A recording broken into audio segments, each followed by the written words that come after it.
That's my opinion. I would have said, don't do it. Don't go to Spotify. You're better off more independent. The more independent you can get, the better you are. And even though, now he has small country money and FU money, it's not like before he wasn't phenomenally wealthy. He was still pulling in millions a year before. And I would have said, that's enough. You don't want to take way more money than that, but also potentially lose your independence. And now it looks like they're cracking down on his independence. So that would be my criticisms of Joe in the conversation. Now, what's the end game here? Because that's the other conversation. What is the end game here? And I think the answer is the media wants Joe gone. And there's a lot of people who genuinely want him taken down off of Spotify. Now, even if he is taken down off Spotify, he'll go to some other platform or create his own platform. And I don't agree with other people when they say, hey, his audience will get bigger if that happens. I actually don't agree with that. They're sufficiently demonizing him, and the campaign is so aggressive that it is working to some extent. And I think what would happen is he'd lose like 10 or 15% of his audience and be on a new platform, and he'd be fine. But the media, I don't think they want him on any platform. And we can't get through this conversation without bringing up the immense hypocrisy of mainstream media, because these are the people who sold us Russiagate, which turned out to be totally false. There were many lies told around Russiagate. There was never a reckoning for that. The people who spread the misinformation, never were fired from being on air or suspended or whatever.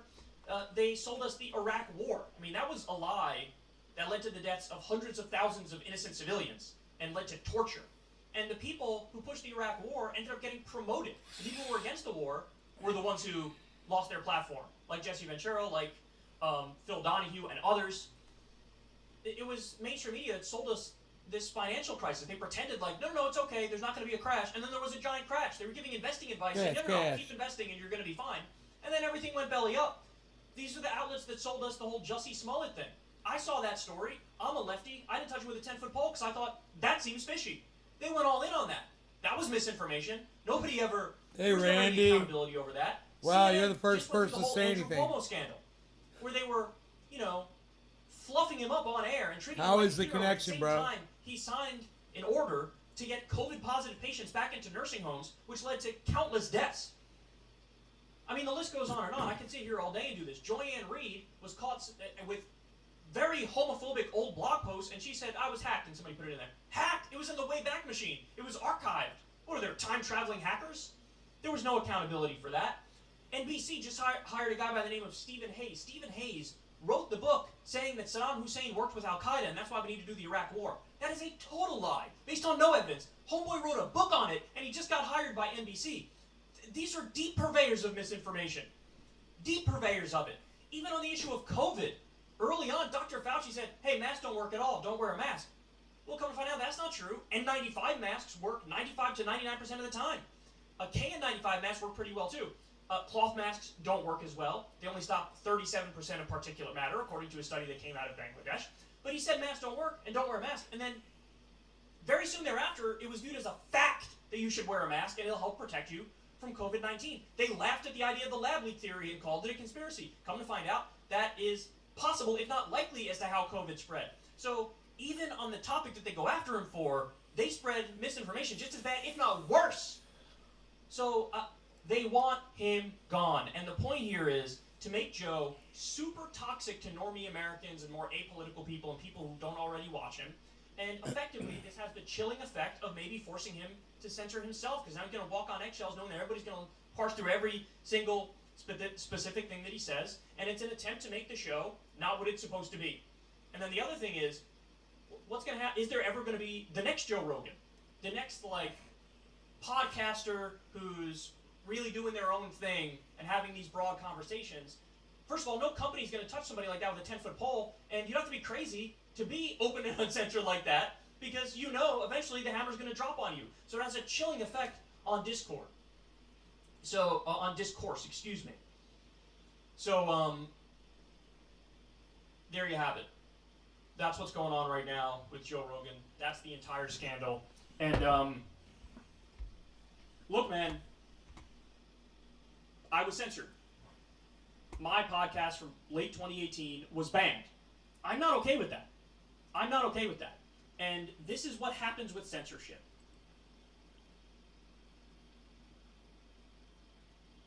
113 episodes of the Joe Rogan Experience.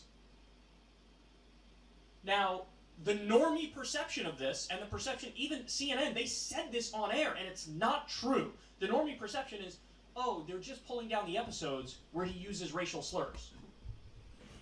That is not true. There were, I think, 22 times in the supercut where he said the word, and there are 113 episodes that were pulled. You do the math. Now, another misperception is some people might think, well, they're only really taking down the obviously extreme episodes, like, for example, figures like Alex Jones. Maybe you talked about Sandy Hook or something on there, and they don't want to be associated with that. Or Gavin McInnes, the founder of the Proud Boys, or Owen Benjamin, who's now an openly alt-right loser, or this guy Chuck Johnson, this right-wing writer who argued for, literal racism on air, and there are genetic differences or whatever between the races, or Milo Yiannopoulos, who has a whole other bunch of problems, or Stefan Molyneux. But the fact of the matter is, no. You know who else is on that list? Dan Savage is on that list. Mark Maron.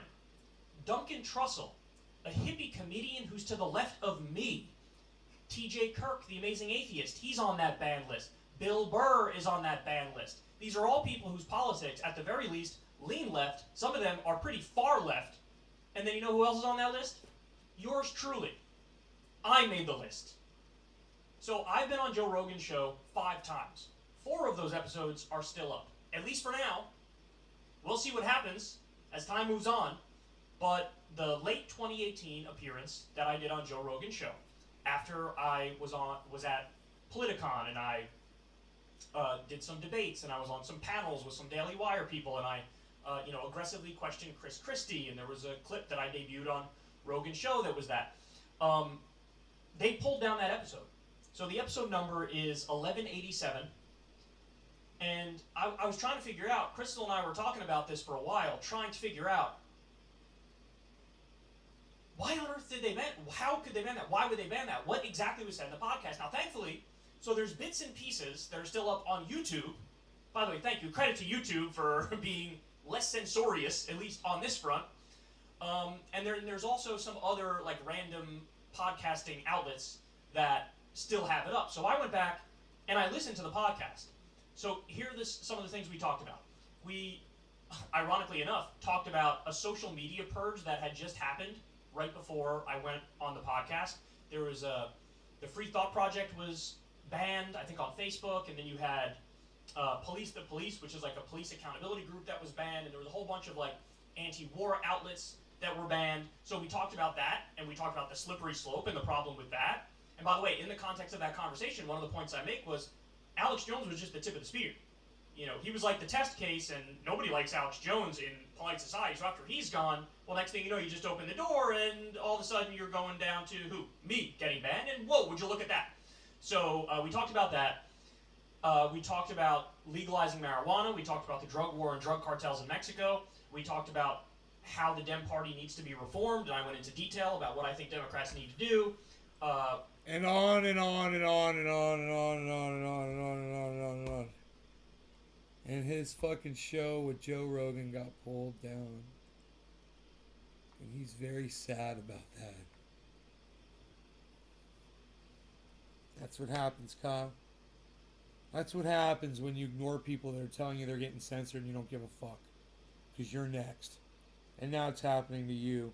And I'm really enjoying watching it. And that's the only reason I went live again, was to do that. I lost the other broadcast. Since nobody wants to chat with me, I would have stayed, but nobody wants to chat in my chat.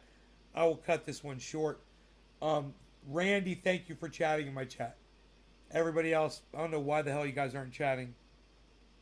Crazy. But you guys take care. Enjoy your nights. And I will see you tomorrow. Right? Right.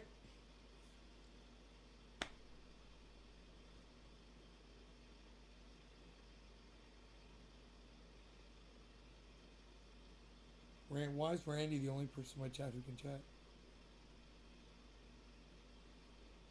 What the fuck is up with you guys? Started out so strong tonight. Now nobody can say anything. Not a peep from the peanut gallery. Alright. Have it your way, guys. fucking finished my coffee, man. So that's all she wrote. Oh, Josh. Oh. Was 2 minutes back. Oh, you were 2 minutes back? Oh. Huh. Huh. Huh. Huh. Huh. Well, the look on your face, bro, when I type wrong is priceless. Sorry.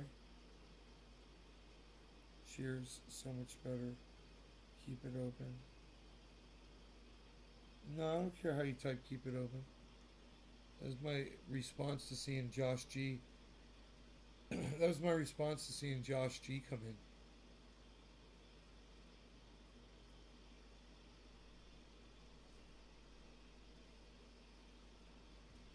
Because it didn't. I didn't think anybody else had the ability to type, and then all of a sudden it was Josh G typing.